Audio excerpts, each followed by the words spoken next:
DJ Bonbon Remix.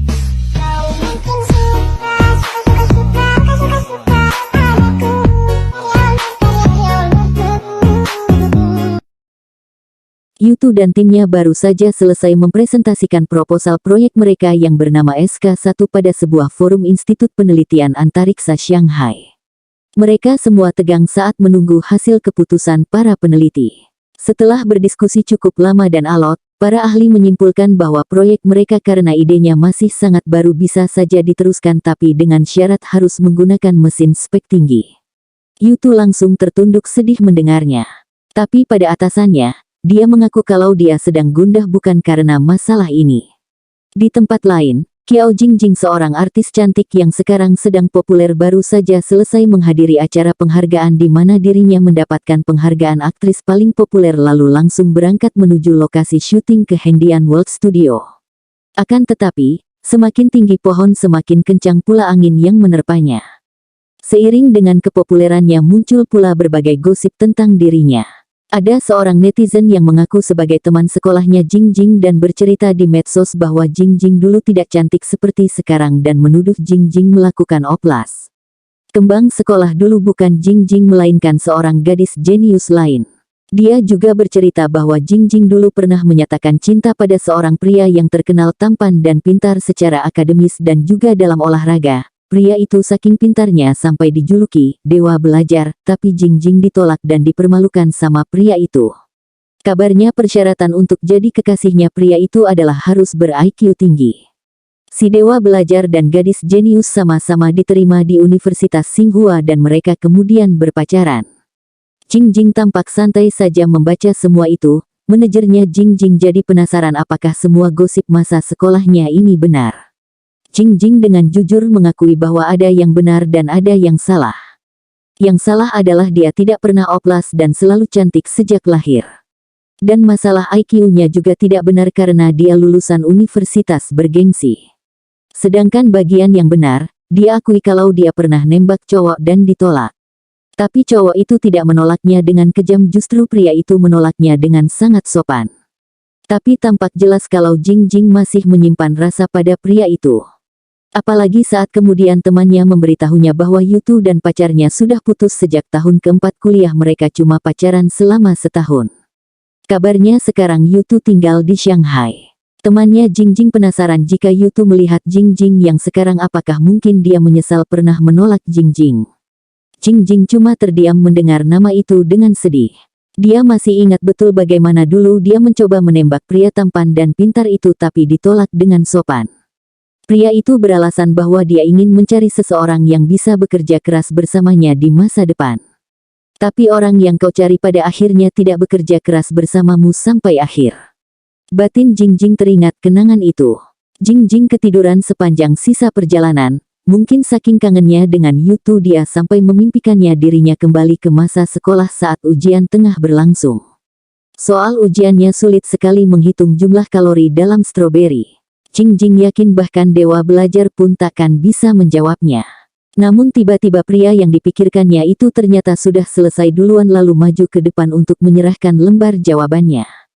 Tiba-tiba manajernya membangunkannya lagi gara-gara ada masalah baru lagi, kali ini masalahnya lebih serius. Seorang netizen merekam permainan salah satu akun di game Honor of Kings, sebuah game yang sedang sangat populer sekarang ini. Akun tersebut diyakini milik Jingjing yang jadi masalah hero-nya Jingjing selalu kalah telak padahal dia adalah bintang iklannya game tersebut dan digembor-gemborkan sebagai master game. Sontak saja dia langsung jadi berita paling hot di Weibo. Jingjing memang sengaja mencoba bermain game itu karena bagaimanapun dia bintang iklannya dan selalu dipromosikan sebagai ahli game, makanya dia berniat berlatih biar benar-benar jadi ahli. Manajer jadi khawatir kalau kasus ini akan memengaruhi proyek film terbarunya Jingjing. Tepat saat itu juga manajer ditelepon Alex dari perusahaan game Honor of Kings yang menuntut penjelasan tentang berita itu. Manajer dengan panik beralasan kalau Jingjing hanya memakai akun lain untuk mencoba berlatih dengan hero yang tidak biasa dia gunakan. Dia meyakinkan kalau mereka akan segera mengklarifikasi perkara ini via Weibo, tapi menurut Alex mengklarifikasi saja tidak akan cukup dipercaya. Karena itulah Alex usul agar Jingjing bermain dalam pertandingan hiburan dalam acara penghargaan tahunan yang akan mereka adakan bulan depan.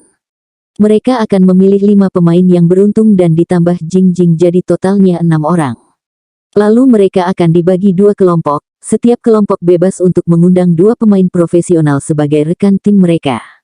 Manajer kurang setuju, tapi Jingjing malah langsung menyetujuinya. Dan begitu berita tentang Jingjing yang akan bermain di pertandingan hiburan itu diumumkan, sontak para netizen berubah antusias dan menyatakan dukungan mereka pada Jingjing. Tapi pihak perusahaan game itu sendiri sebenarnya khawatir dengan keahlian Jingjing. Kalau dia benar-benar seburuk itu maka mereka harus mengakhiri kontrak iklan mereka dengan Jingjing. Manajer juga khawatir sekarang dia hanya punya waktu sebulan untuk berlatih, yang jadi masalah apa Jingjing bisa dengan kemampuannya seburuk ini. Jingjing juga sebenarnya galau. Tapi dia tetap bertekad dan meminta manajer untuk mencari seseorang yang bisa melatihnya bermain game. Dia tidak ingin mengecewakan para netizen yang mendukungnya. Jingjing yakin kalau dia pasti bisa. Manajer akhirnya setuju untuk membantunya. Seusai menemani Jingjing menyelesaikan syuting untuk drama terbarunya, manajer berkata bahwa dia sudah menemukan seseorang untuk melatih Jingjing.